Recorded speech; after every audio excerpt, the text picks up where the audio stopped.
5 women Kelly allegedly said he was raising.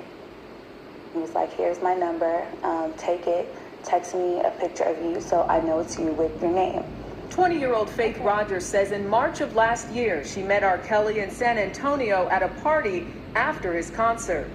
He was older than me, and that was a red flag, you know. Did you look at him as a 50-year-old man at the time? Not at all. Even being around him, he doesn't act his age, and you feel like I'm chilling with somebody I went to high school with.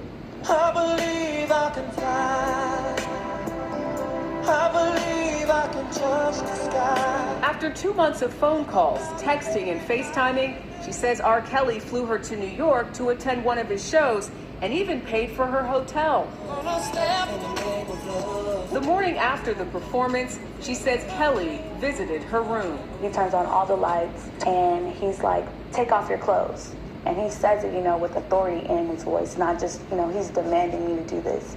And I didn't take off my clothes because why would I? Just wasn't ready. Sex isn't something, you know, I'm ready for it.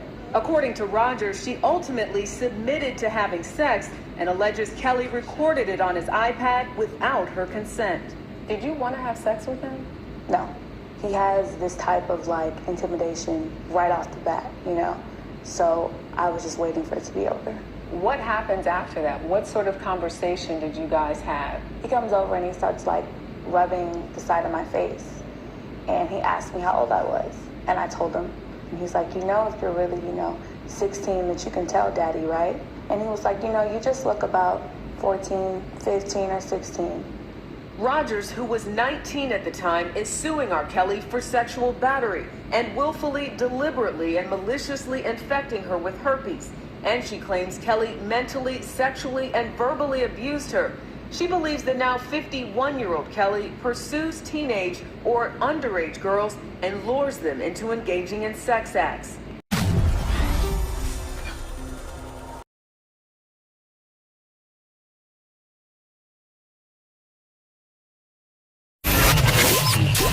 Subscribe and hit the bell.